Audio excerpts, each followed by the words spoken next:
jasa dengan peluang yang lebih rendah. Komparatif dikemukakan oleh David Ricardo pada tahun 1917 yang membahas perdagangan antara dua negara. Nah, saya akan memberikan contoh. Misalnya ada dua provinsi yang bertetanggaan, yaitu Nanggroe Aceh dan Salak dengan Sumut. Terus kita akan mencari nilai tambah pertanian per tahun. Nilai komoditinya mencari padi, produksi padi dengan di Nanggroe Aceh dan Salak sejumlah 550.000 dan di Sumut 700.000. Dan komoditi di jagung produksinya dengan senilai 400.000 dan di Sumut 600.000. Untuk mencari komoditi padi, petani memperoleh 650.000 dibagi 700 dikali 100% dengan hasil 78% dari petani Sumut. Komoditi jagung Pertamina memperoleh 400.000 dibagi 600.000 dikali 100% dengan hasil 66,7% dari petani Sumut. Kemudian bagi Pertamina lebih menguntungkan apabila mereka mengembangkan padi dan bukan jagung.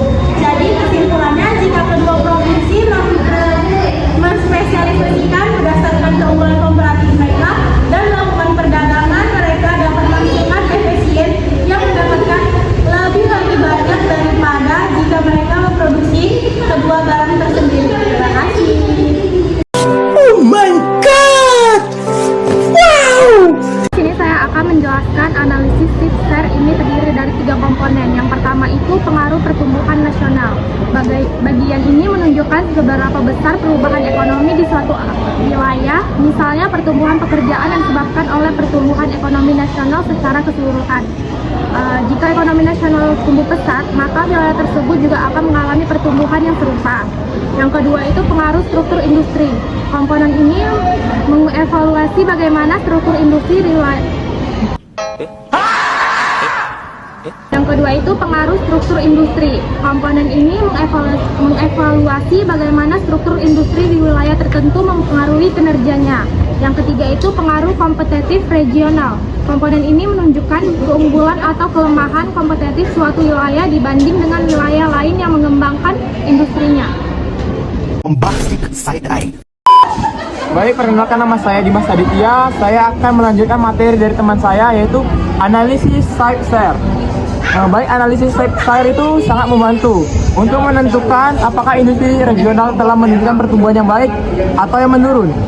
SIPSER itu juga dapat digunakan untuk secara luas sebagai alat untuk intelijen bagi suatu negara. Karena kemungkinan kita untuk menghitung daya saing suatu industri di wilayah tertentu. Materi selanjutnya, Location Fusion.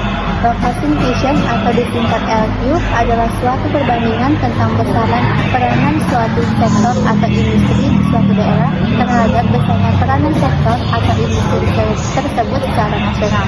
Misalnya, apabila diperbandingkan antara wilayah kabupaten dengan provinsi, maka provinsi memegang peranan sebagai wilayah nasional.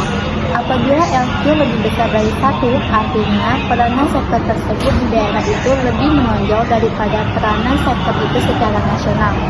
Sebaliknya, apabila LQ lebih kecil dari 1, maka peranan sektor itu di daerah tersebut lebih kecil daripada peranan sektor tersebut secara nasional. Kelebihan dan kekurangan analisis LQ. Kelebihannya yaitu 1. Memperhitungkan ekspor langsung dan tidak langsung. 2. Tidak dapat digunakan sebagai petunjuk adanya keunggulan komparatif dalam suatu daerah.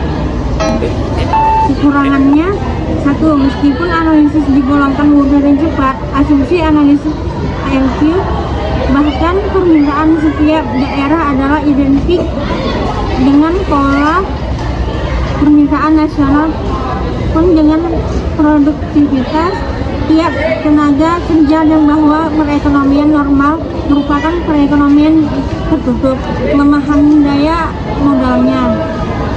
2. Tidak dapat digunakan pola sektor-sektor baru. A few moments later. Saya di sini Fajar Maulana akan menjelaskan materi tentang faktor-faktor yang bisa membuat suatu wilayah memiliki keunggulan komparatif. Keunggulan komparatif suatu wilayah dipengaruhi oleh beberapa faktor antara lain. 1. Sumber daya alam.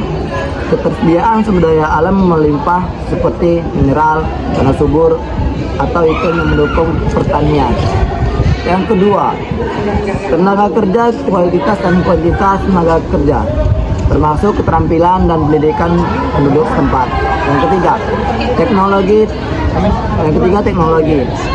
Tingkat penguasaan dan inovasi teknologi dapat meningkatkan efisiensi produksi. Yang keempat, biaya produksi. Struktur biaya produksi yang lebih rendah termasuk upah dan bahan baku.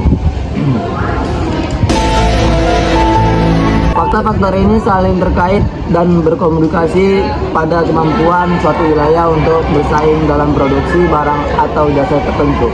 Mungkin itu yang saya bisa sampaikan. Wassalamualaikum warahmatullahi wabarakatuh. Sekian